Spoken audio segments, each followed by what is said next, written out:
the infrastructure of Ukraine in good shape, because they wanted it to get back. They just wanted this to be over with and get back to normal.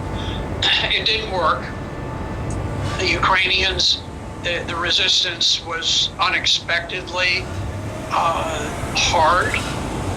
The Ukrainian soldiers fought with great valor, great heroism, and so now the game has been upped and it's become much more serious.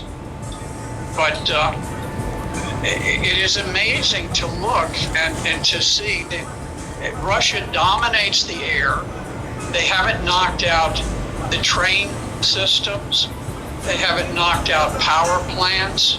They haven't knocked out so many things. They've never bombed the buildings in the center of Kyiv. The capital of Ukraine. They haven't bombed the buildings where the parliament meets. They've been incredibly reserved about these things, hoping against hope that peace could be achieved. But I don't think Ukraine has anything to do with the decision about peace or war. I think the decision about peace or war is made in Washington, D.C.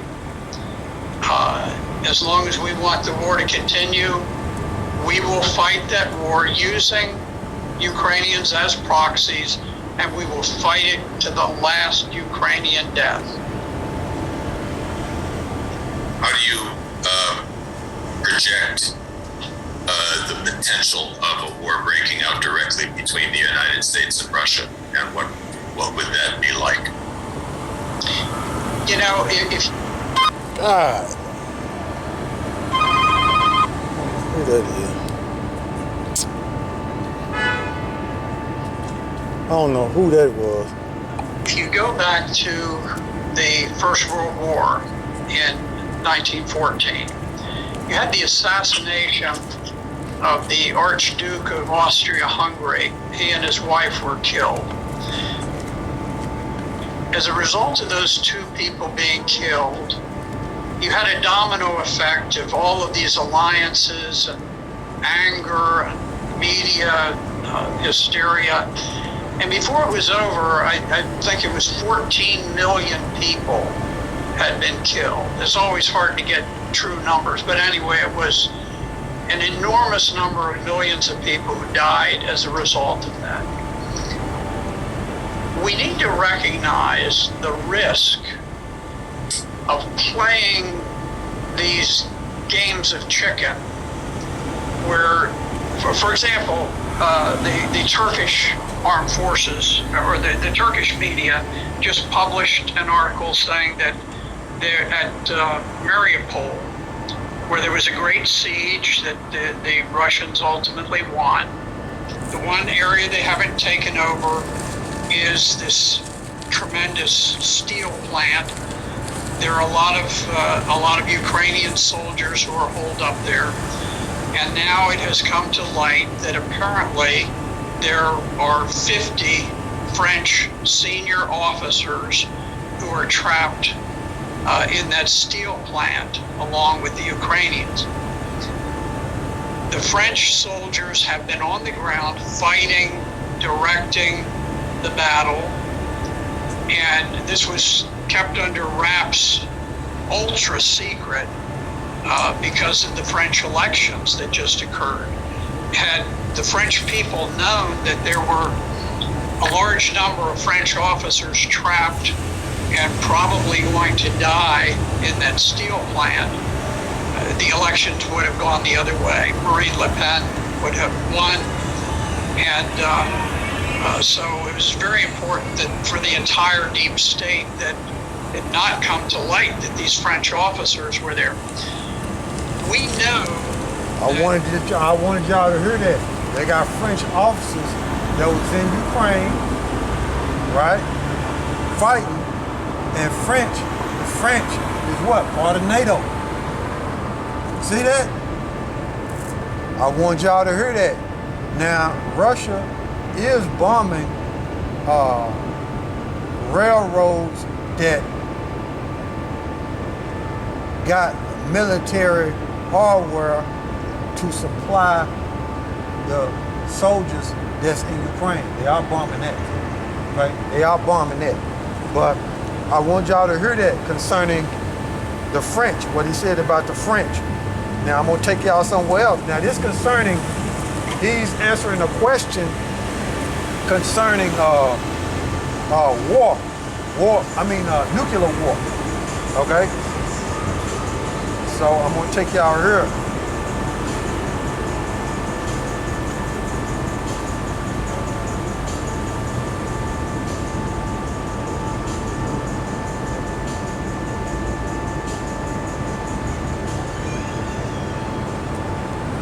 Is insane.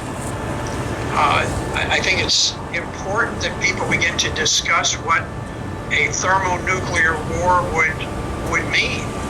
Now, we need to understand, we think, oh, well, we're big and we're bad and we have all this stuff. Russia is roughly comparable to the United States in nuclear power. They have hypersonic missiles that we do not have. They can absolutely evade any detection, any timely detection, and they can fire missiles from Russia and reach San Francisco, Los Angeles, Chicago, Detroit, Baltimore, Washington, D.C., New York City. And if you think about just Virginia, where I happen to live, if there were a nuclear war, and keep in mind, they also have a very large and effective fleet of nuclear submarines that lie off the coasts of the United States.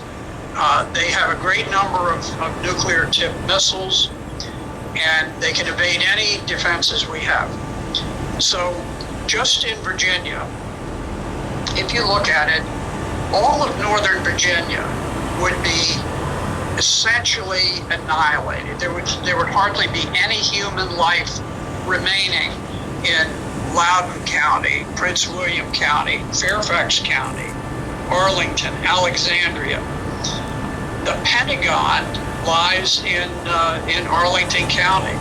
The Pentagon would simply be a glowing mass of molten sand. There would be no human life there, and there would be no human life for many miles around it. Just across the Potomac, the nation's capital, there would be no life remaining in the nation's capital. The Capitol building would disappear forever. All of the monuments, all of these glorious things, nothing would remain. If you go to the coast of Virginia, you have the Norfolk Naval Shipyard. You have the Port of Norfolk. You have the greatest accumulation of naval power on the face of the earth. This is where we park all of our aircraft carriers, our nuclear submarines, all of those things. There would be nothing remaining. There would be nothing remaining of any of those shipping industries there. And you can carry this on. You talk about New York City. Probably New York City itself, not only would everybody be killed, but it would probably be impossible for people to inhabit New York City for hundreds of years afterwards. Not only would it cease to be a place of vibrant human life, but probably going out for, maybe half a millennium, it would not recover any sort of civilization. We need to understand the gravity of what we're doing. That's what I want y'all to hear. Give me what you got. Isaiah 14. All right, this is Isaiah chapter 14, verse 23. Go ahead. I will also make it a possession for the bitter. Now, bittern is like a bird. It's a swamp bird, Martian bird, so to speak, swamp bird. Go ahead. and pools of water. Pools of water. It's talking about America. Go ahead. And I will sweep it with a besom of destruction. Besom is a broom. Okay? So YAHAWASHI, he gonna use them thermonuclear weapons as a broom to sweep America away. Okay? That's YAHAWASHI broom to sweep America away with thermonuclear destruction. Go ahead.